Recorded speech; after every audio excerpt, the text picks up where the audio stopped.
আসসালামু আলাইকুম ওয়া রাহমাতুল্লাহ। হযরত আবু হুরায়রা রাদিয়াল্লাহু তাআলা আনহু এর উদ্দেশ্যে নবী করিম সাল্লাল্লাহু আলাইহি ওয়াসাল্লামের ওসিয়ত। আবু কুওয়াহরা হযরত আবু হুরায়রা রাদিয়াল্লাহু তাআলা আনহু থেকে বর্ণনা করেন, তিনি বলেন, আমি নবী করিম সাল্লাল্লাহু আলাইহি সাল্লামের কাছে আরজ করলাম, আমি রাতকে ৩ অংশে ভাগ করে নিয়েছি। তার প্রথম তৃতীয়াংশ আমি ঘুমাই, দ্বিতীয়াংশ আমি যা আপনার কাছ থেকে শুনি সেসবের আলোচনা ও অধ্যয়ন করি, শেষ তৃতীয়াংশে নামাজ আদায় করি। আমার আশঙ্কা হয় যে আপনার কাছ থেকে শোনা হাদিস সমূহের কিছু কিছু হাদিস আমি ভুলে বসি। তখন নবী করিম সাল্লাল্লাহু আলাইহি সাল্লাম বলেন, তোমার জুব্বা বিছিয়ে দাও, আমি তার উপর বসে তোমাকে আমি কিছু ওসিয়ত করব, যাতে দিন দুনিয়া ও আখিরাতের ইলম তোমাকে শিক্ষা দেব। এরপর তুমি তোমার জুব্বা পরিধান করে নিবে, যাতে তোমার পিঠ ঢেকে যায়। এতে যেই ইলম তোমাকে শিক্ষা দেব সেই ইলম তোমার অন্তরে প্রবেশ করবে। এরপর তুমি সেসব ইলম আর কখনো ভুলবে না। তারপর আমি আরজ করলাম, ইয়া রাসূলুল্লাহ,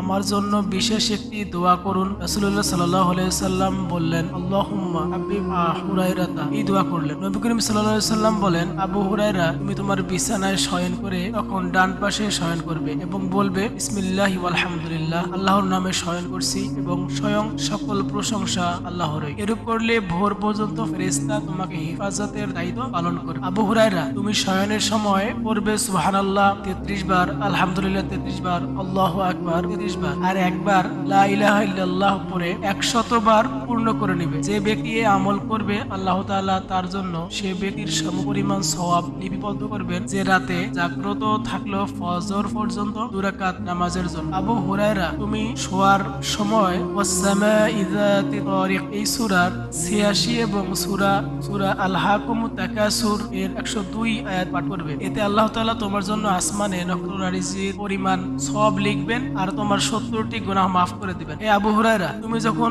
পবিত্রতা অর্জন করতে ইচ্ছে করো এবং পানির জন্য হাত বাড়াও, তখন বলবে, বিসমিল্লাহ ওয়াল হামদুলিল্লাহ, আল্লাহর নামে আরম্ভ করছি এবং সকল প্রশংসা তারই। এতে ফেরেশতাগণ তোমার আমলনামায় সূর্যাস্ত পর্যন্ত সওয়াব লিপিবদ্ধ করবে। এরপর বললেন, হে আবু হুরায়রা, তাহরাতের সময় নাকে পানি দিয়ে ভালোভাবে নাক পরিষ্কার করে নেবে, কিন্তু তুমি যদি সাওম অবস্থায় থাকো তবে নাকে পানি দিতে এবং নাক পরিষ্কার করতে সতর্কতা অবলম্বন করবে। হে আবু হুরায়রা, আহার করার সময় 3 আঙ্গুল দিয়ে আহার করবে আর খাদ্য বস্তুর মাঝখান থেকে আহার করবে না, কারণ বরকত নাজিল হয় মাঝখানে।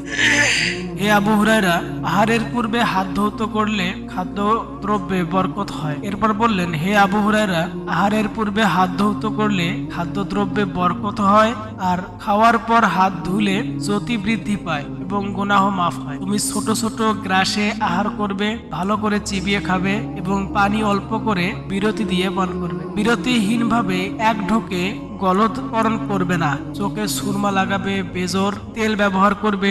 কখনো কখনো অজু গোসলের সময় পানির অপচয় করবে না, তা অপচয় করলে দীর্ঘ হিসাবের সম্মুখীন হতে হবে। এরপর বললেন, হে আবু হুরায়রা, কোন মুমিন যখন পবিত্রতা অর্জনের উদ্দেশ্যে পানি ব্যবহার করে, তখন হাইজা নামের এক শয়তান তার বাম পাশে বসে তার মনে সন্দেহ সৃষ্টি করে, এমনকি পানি বেশি খরচ করার জন্য তার অন্তরে ওয়াসওয়াসার সঞ্চার করে। সাবধান, তুমি এ বিষয়ে শয়তানের অনুসরণ করবে না, কারণ আমার উম্মতদের সৎ ও আল্লাহ প্রেমিকগণ পবিত্রতা অর্জনের অপচয় করে না, তারা পানি কম খরচ করে, যেমন তেল ব্যবহার করা হয়। হে আবু হুরায়রা, তুমি নামাজের জন্য পবিত্রতা অর্জনে মুদুদ 1 মুদ 66 তোলার কিছু বেশি, এর বেশি পানি ব্যয় করবে না। পায়খানা প্রস্রাব থেকে পবিত্রতা অর্জনের জন্য অর্ধেক এবং অন্য সব অঙ্গ প্রত্যঙ্গের জন্য বাকি অর্ধেক ব্যয় করবে। আর গোসলের জন্য 1 সা 273 তোলা পরিমাণ, এর বেশি পানি ব্যয় করবে না। তুমি পানি অপচয়কারীদের অন্তর্ভুক্ত হবে না। মহান আল্লাহ তাআলা বলেন,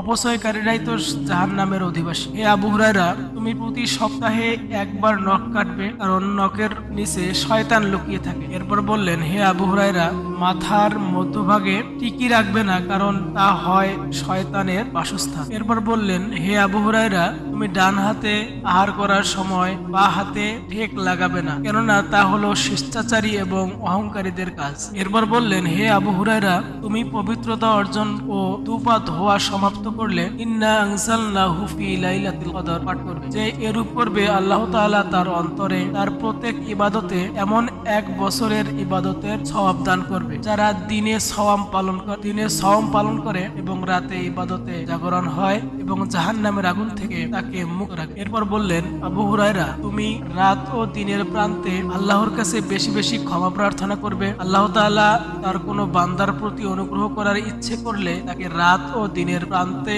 বেশি বেশি ক্ষমা প্রার্থনার তৌফিক দান করেন। এরপর বললেন, হে আবু হুরায়রা, তুমি দুনিয়াতে দুঃখ, কষ্ট ও সংকোচনে ভুগলে বেশি বেশি লা হাওলা ওয়ালা কুওয়াতা ইল্লা বিল্লাহিল আলিয়্যিল আযীম করবে। গুনাহ থেকে পরহেজ করা ও ইবাদত করার তৌফিক মহান আল্লাহরই পক্ষ থেকে। এই দোয়া করবে, এতে আল্লাহ তাআলা তোমার দুঃখ কষ্ট এবং সংকট দূরীভূত করবেন। এমনকি তুমি কাফিরদের কাছে বন্দী থাকলেও আল্লাহ তাআলা তোমার দুঃখ কষ্ট ও সংকট দূরীভূত করবেন। এমনকি তুমি কাফিরদের কাছে বন্দী থাকলেও আল্লাহ তাআলা তা থেকে তোমাকে উদ্ধার করবেন। এরপর বললেন, হে আবু হুরায়রা, কোনো কিছু ঘটে গেলে যদি ইহা না হতো আর কোনো কিছু না হয়ে থাকলে যদি ইহা হতো, সাবধান, তুমি এ ধরনের উক্তি থেকে নিজেকে বিরত রাখবে, কেননা এ হলো মুনাফিকদের উক্তি। আবু হুরায়রা, তুমি অবশ্যই সালাতুজ জোহা বা সাস্তের নামাজ আদায় করবে, কারণ জান্নাতে একটি বিশেষ দরওয়াজা আছে যার নাম বাবুজ জোহা। সাস্তের নামাজ আদায়কারীদের এই দরজা দিয়ে জান্নাতে প্রবেশ করতে দেয়া হবে। এরপর বললেন,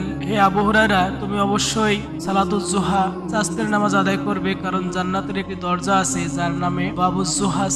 সাস্তের সালাত আদায়কারীগণ এই দরজা দিয়ে জান্নাতে প্রবেশ করবে। যে 4 রাকাত সালাতুজ জোহা আদায় করবে তাকে জাকিরিন বা আল্লাহর স্মরণকারীগণের অন্তর্ভুক্ত করা হবে। যে 6 রাকাত আদায় করবে তাকে ফাইজিন বা সফলকামীদের অন্তর্ভুক্ত করা হবে। আর যে মোট 8 রাকাত আদায় করবে তাকে সাদিকিন বা সত্যবাদীগণের অন্তর্ভুক্ত করা হবে। এরপর বললেন, হে আবু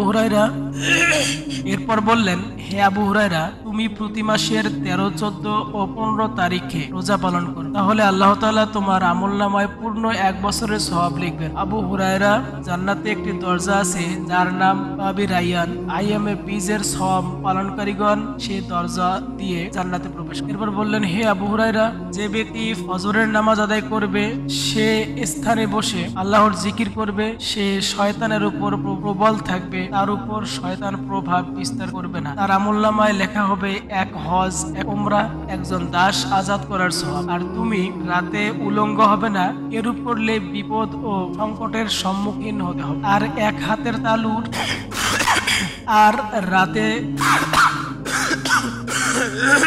আর তুমি রাতে উলঙ্গ হবে না, এরূপ করলে বিপদ ও সংকটের সম্মুখীন হতে পারো।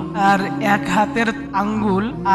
হাতের আঙ্গুলে ঢুকিয়ে হাঁটুর চারপাশে বের দিও না, এতে মুসিবত ও পেরেশানির সম্মুখীন হতে পারো। ঘরের চৌকাঠে মাথা রেখে নিদ্রায় যেও না, আর চৌকাঠের উপর বসবেও না, এরূপ করলে কাজকর্মের ত্রুটি এবং জটিলতা দেখা দিতে পারে। এসব আল্লাহর ইচ্ছাই হয়, তবে প্রত্যেক বিষয়ের জন্য একটি কারণ থাকে। এরপর বললেন, হে আবু হুরায়রা, প্রস্রাবের স্থানে ও নাপাক জায়গায় ফরজ গোসল করবে না, চালুনির উপর আহার করবে না, পাত্র উল্টিয়ে তার পিঠের উপর আহার করবে না, কারণ এসব কর্ম বালা মুসিবতের কারণ হয়। বালির উপর পেশাব করবে না এবং বদ্ধ পানিতেও পেশাব করবে না, এতে দুঃখ, কষ্ট ও সংকটের সম্মুখীন হতে পারো। নামাজে এদিক সেদিক তাকাবে না, তা করলে শয়তান তোমার মুখমণ্ডলে হাত বুলিয়ে বলবে ধন্যবাদ, যে আল্লাহর দ্বীনের কাজে ব্যর্থ হলো তাকে। এরপর বললেন, হে আবু হুরায়রা, হাই তোলার সময় মুখে হাত দিবে, নতুবা শয়তান তোমার অন্তরে প্রবেশ করবে। সূর্যের সামনাসামনি তোমার ছতর খুলবে না, কারণ এরূপ করলে সূর্য তাকে লানত করে। প্রতিটি চোখ থেকে হেফাজতের জন্য তুমি ছতর ঢাকার ব্যবস্থা করবে। প্রতিটি চোখ থেকে হেফাজত করার জন্য ছতর ঢাকার ব্যবস্থা করবে, কারণ আল্লাহ তাআলা আমাদের ছতর আবৃত রাখার নির্দেশ দিয়েছেন। হে আবু হুরায়রা, কোন লোকের ছতর তুমি যেন না দেখো এবং তোমার ছতরও অন্য কেউ যেন দেখতে না পায়, কেননা যে ছতর দেখে এবং ছতর দেখায় উভয়ও অভিশপ্ত।